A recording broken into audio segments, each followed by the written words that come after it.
Доброго дня вам! Я Мурат бин Муслим, и вы на канале Курдское просвещение. Сегодня у нас в гостях преподаватель курдского языка Гульнара Ахмедова. Здравствуйте! Добрый день! Гульнара, скажите, пожалуйста, как вы пришли к тому, чтобы преподавать курдский язык?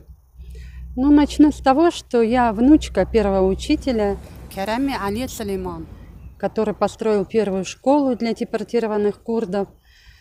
И, наверное, это моя прямая обязанность после деда стать преподавателем, продолжая его дело. И в какой-то момент я поняла, что я знаю русский, казахский, немецкий язык, но я не знаю курдского. Разговорная речь хорошая. То есть вы дома разговаривали на курдском, да, получается? Да, дома всегда, вообще в Каскабулаке, в области, в Таразе, курды достаточно хорошо знают язык. Но письменность, к сожалению, ее нету. И я поняла, что я хочу заняться родным языком. И я где-то уже около 9-10 лет изучаю язык. Я понимаю, что я далека еще от совершенства. А скажите, пожалуйста, где у нас сейчас можно обучаться курдскому языку? Ведь у нас нет школ на курдском языке, и в университетах не преподают на курдском языке. Раньше это было проблемой, да, допустим, а сейчас, когда интернетное поле такое большое, огромное, любой желающий может найти интересный для него контент по изучению любого языка, не только курдского языка. Для меня было большой радостью узнать, что в Париже, в университете Сорбонны, имеется факультет восточных языков, и один из преподаваемых языков там курдский.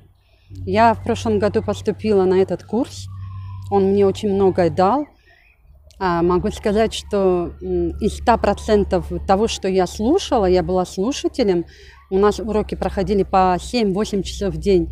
Я понимала 60%, а 40% я не понимала, но я делала записи, потом после уроков отправляла своим знакомым лингвистам, друзьям, и они мне помогали с переводами.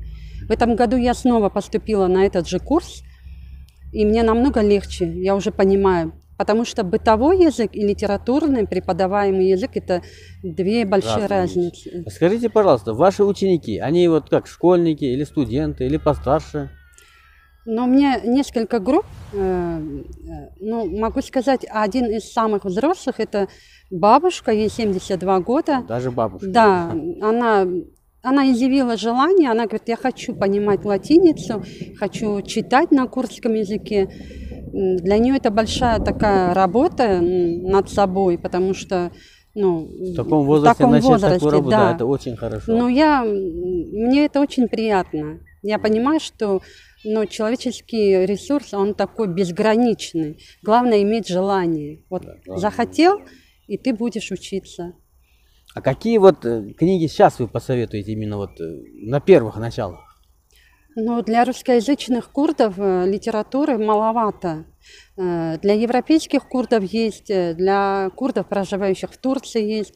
Но для русскоязычных мало литературы, но можно найти. Например, если начать с Каната Курдоева, это будет неплохим подспорьем в изучении языка. Там и алфавит есть, и грамматическое подспорье есть. И словарь есть. Самое главное, там есть словарь. А я слышал, вы сейчас преподаете онлайн. Это на каком канале, на каких ресурсах можно? Год где-то я занималась онлайн, в чатах на WhatsApp у меня было несколько групп. И вдруг я в какой-то момент поняла, что я хочу немножко это обновить, что ли. И в Инстаграме я веду прямые эфиры. У меня проект называется «Заманы Галереи». Заманы Галереи. Заманы Галереи, да. А язык, народный язык.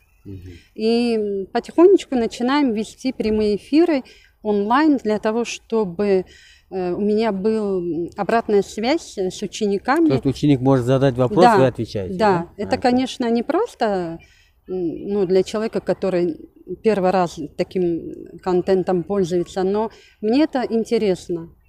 Ну, работа идет, да, получается? Ну, есть ребята, которым интересно, и меня радует, что это взрослые ребята, это студенты, не только ученики. Для учеников как-то, ну, попроще, их можно обучить, и они легко поддаются, а для тех, которые уже старше 20, сложновато. И поэтому где-то на работе или где-то находясь в каком-то месте, они могут в любой момент открыть прямой эфир и То есть это очень удобно.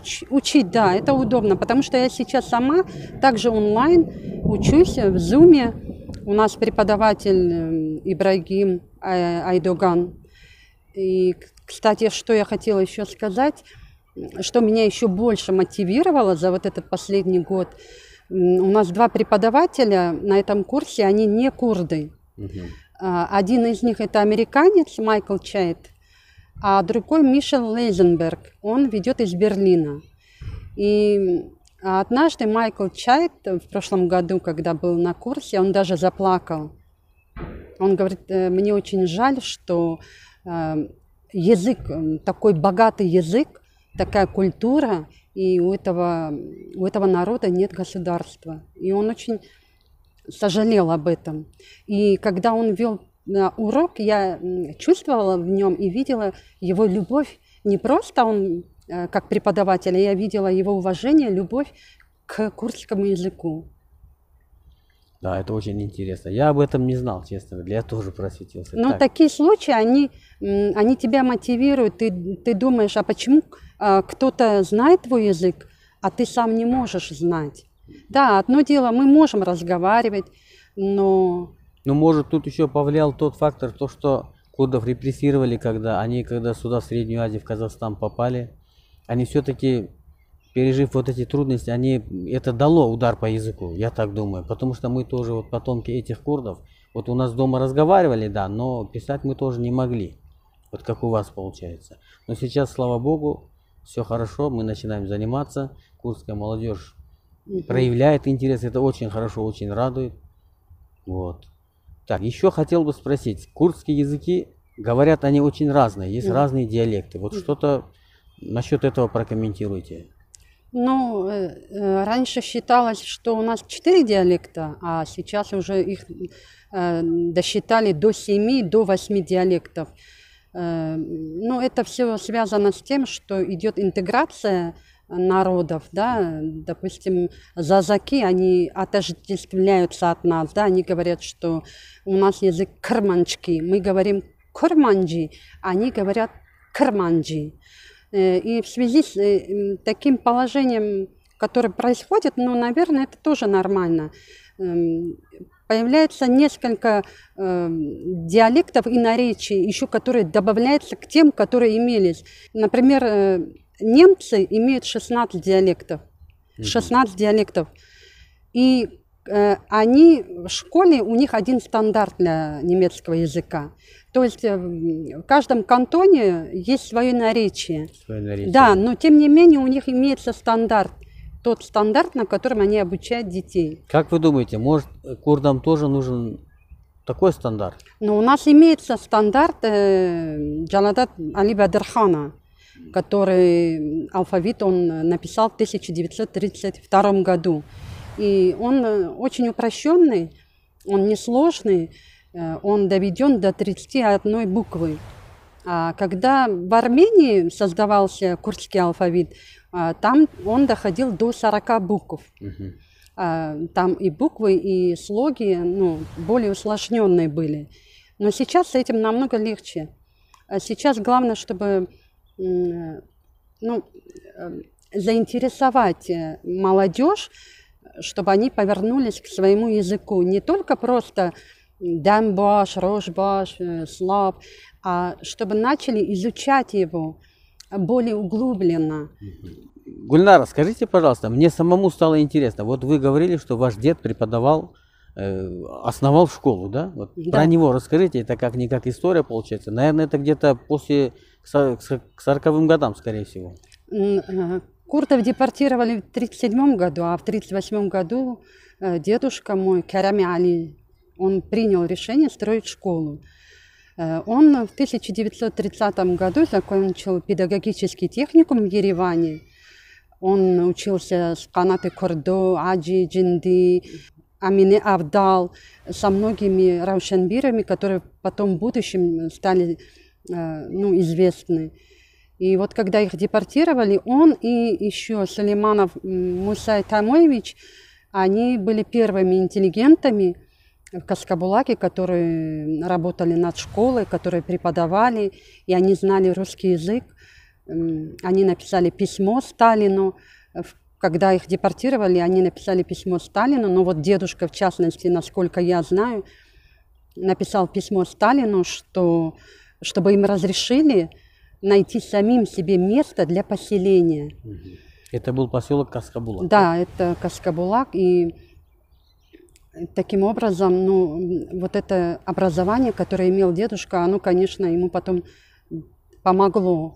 А скажите, пожалуйста, сейчас в поселок Каскабулак, там до сих пор проживают курды, насколько я знаю? Да, там есть такая фраза «Кашкабулак даргуша курдин Казахстане». Каскабулак – это колыбель курдов Казахстана. Там до сих пор, слава богу, живут курды. У них в школе преподается, кстати, курдский язык. И за 83 года достаточно люди освоились, обустроили свой быт, свою жизнь. Теперь расскажите, пожалуйста, вот еще раз спрошу вас насчет онлайн ваших уроков. То есть сейчас человеку разницы нет, где он живет, в какое время, то есть он в любое время может посетить ваши уроки. Да. Это в Инстаграм, да, у вас? Да, это в Инстаграме прямые эфиры в районе 8 часов. Любой желающий с любой точки, наверное, бывшего Советского Союза может подключиться. У нас пошел дождь, да? Вот у нас уже пошел дождь, очень красиво у нас. И я хочу задать еще такой вопрос. Как сейчас можно возродить курдский язык? Возрождение языка начинается в семье. Наши родители разговаривали с нами на курдском. А уже молодое поколение, они, зная язык, но уже не говорят со своими детьми. Поэтому самое главное в доме говорить. Очень много на Ютубе есть каналов курдских, там есть мультики, сказки, песни, которые можно поставить ребенку, и ребенок будет смотреть, и он уже чисто интуитивно будет воспринимать не английский язык, не русский язык, а курдский язык. Дорогие друзья, я в описании оставлю ссылки на эти каналы, чтобы вы дома с детьми смотрели эти программы. У нас пошел дождь, мы теперь закругляемся. Дай бог, мы продолжим нашу программу по тему языка, потому что это очень главная, важная тема.